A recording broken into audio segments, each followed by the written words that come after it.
Hey guys, and welcome back to another YouTube video. In this video I'll be doing the North Melbourne vs Adelaide game, going through who went well, who didn't go so well, and how we should be adjusting our trades, etc.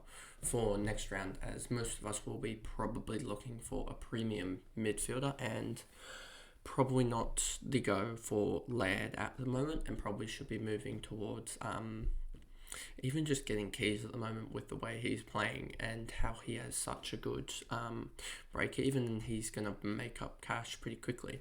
So before we get into the video, remember to like and subscribe, turn the notification bell on so you know when I upload, and let's get into the video.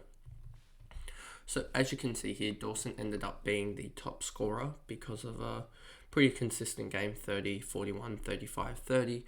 He was just really ultra consistent and ended up just getting over the top of Keys and O'Brien in the end, but they'd done enough damage, and I'd obviously had Dawson and Keys in my side, but didn't decide to captain Dawson, which was probably almost a mistake until I ended up captaining Crouch and got the 1 point win. So that was a positive. And yeah, so that was getting Dawson's big score was pretty good, even though he was like 140% owned. So his score did catapult me down, but it was the Crouch captain that sort of saved my round, I guess. O'Brien 133, he just dominated throughout the game and ended up with 2 goals, which really helped him get that big score. Keys 132, he had a 34 and then a 56-point second quarter, so it was on 90 at halftime, slowed down a little bit, but I mean, he'd done enough damage in the first half, and he could have easily had a good even just 10 points more in each of these quarters, and ended up with a 150 bomb, but I guess that was enough for him, and he went up, I think, like 60 or something K. He went up in the end 59k, and yeah, he was one of the guys that really just catapulted up in price this week for me, and that really helped. I had like Crouch as well that went up 41k. I had Sinclair went up a good 12k though. Doctino, they cost 40k. Dawson another 40k. Himmelberg another 36k. Petrarca as well 20k. Johnson went up mad for me. Goulden went down 20, and then yeah, so it was good for him to do that. Hinge 119, he had a massive third quarter of 70 points. I didn't even realize that he'd done that until looking at it. I knew he'd come from nowhere, but I didn't realize that he'd had a 70-point quarter. And yeah, just looking at this, just heaps of marks. 1, 2, 3, 4, 5, 6, 7 marks in the quarter. So he got 21 points just from marks alone. And yeah, so not the best fantasy option, I don't think, as if we look at him here, Hinge, average of 69 this year, and has really gone up a little bit, has spiked a little bit, but does have a 11 here through injury. And if you take that injury out, I think he's in the low 70s, I want to say. So I don't think he's an option compared to like Henry, who is turning his role around from Freo.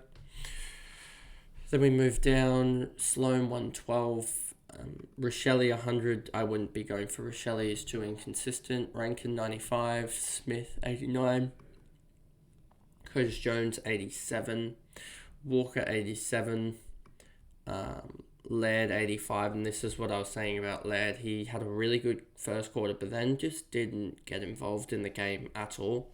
So I don't know whether you can give wait a week, as he's going to start to drop, and I believe his break even is extremely high. If we go here, it's 133 again and a 931 price, so he might be down at 910 or something like that when he plays again. And if we look at Laird, and we look at his L3 and L5, it's still pretty good, L3 and L5, so this could easily just be a singular blip for Rory Laird, and we might be able to take advantage of that because he might dip down in price from 950k to 920k. So that might be good enough to be able to get him. But also there's so many other options like McRae and others to go for. Fogarty, Shoal, Thilthorpe, there's no one else here really to talk about. Then we move over to North and Sheasel 106, so he's done really well as well. I just have no way to... I wish I got him in over or kept him over like Darcy Cameron in the end. I think that's probably going to be the better trade. It just sucked with his buy round because he just wasn't in the right buy round. You wanted the premiums for that buy round like Bonson, Green and English and Taranto, and this, and obviously first game back for Sheasel outside of that buy, and he's gone 106. Scott 104, not really much to talk about with that. Tucker 88, Wardlaw 86, this was huge for cash gen.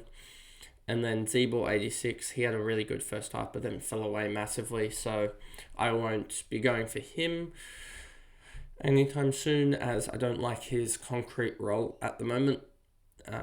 McDonald 85, Taron Thomas 82, Logue, Mackay, Simpkin and LGU are sort of in the same bracket of just almost meaningless scores. I mean, they literally did well. They had the same first half, basically flipped quarters, and then in the second half they went 10 and 14 and 8 and 12. So it just didn't really help anyone that owns them. But they're just not... I don't think they're ownable this year. Phillips, Larkey, Curtis, Coleman, Jones, Bergman, Core, Zaha, Stevenson, Shields, and then Greenwood off the vest scored a 27, so basically killing off his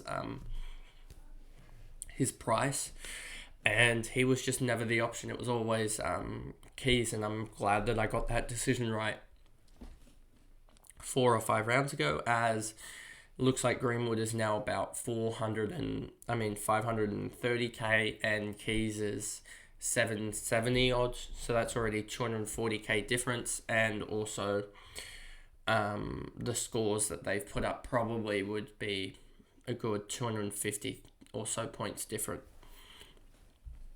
So that's basically the video. Not much to talk about, as this game did happen quite a while ago. This is the Monday, and this game happened on, I believe it was one of the Saturday games. Yeah, it was the Saturday morning game or afternoon game, so it did happen quite a while ago, so I don't remember too much in depth of the game. I do just remember sort of the race between Dawson and the race between the big three of Dawson, O'Brien and Keys throughout the game, and how Dawson came through almost late to pinch it after O'Brien and Keys had really, really good starts.